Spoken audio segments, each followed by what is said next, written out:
Yeah, it is a big undertaking.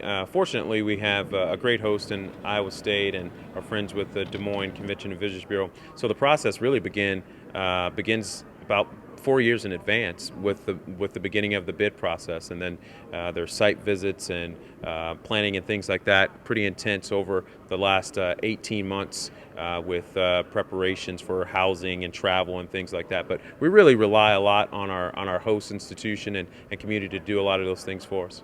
Yeah, my friends in men's and women's basketball might argue, but I think we could make a case for it when you start to talk about the number of individual student athletes and the number of institutions that are represented, things that you have to deal with in terms of housing and travel for that many folks.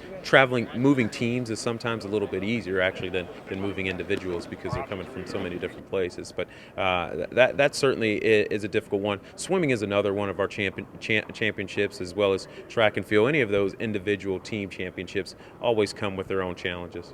Getting prepared for it is really just making sure that we can provide the best student athlete experience we can, as well as having some ancillary things for our fans to take part in. This is one of our smaller venues in the last 4 or 5 years, so working to make sure that we maximize our space here. That's been a bit of a challenge, but one that the facility and our friends at Iowa State have been really accommodating and willing to help us overcome. I think it's tremendous. I think it's the pinnacle, quite honestly, short of Olympic wrestling. I would put this up against any other wrestling, certainly any other wrestling event, but a number of just any sporting events. I think wrestling fans are really avid fans. They're true supporters.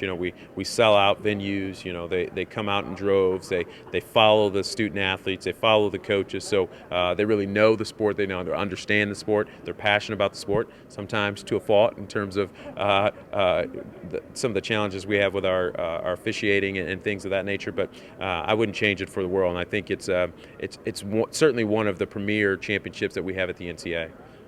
I think the biggest thing that fans that I would say be a casual fan will notice is that just the sheer will and kind of what good athletes the wrestlers are. I think sometimes they don't get the credit they deserve for kind of their athletic prowess. The other thing I think that what we want to do in the sport of wrestling is bring about more support from those casual fans and get the North Dakota State university fans, for example, to have the same type of following about their team as they do about the football team. And that's sometimes difficult to do in wrestling because it's so individualized. But we want to put a more focus on teams and dual matches. And then, so if not many casual fans will want to go to an individual event and spend 6 hours there, but certainly they'll go and watch their team compete against a rival for 90 minutes. So I think we want to put more focus on the team aspect.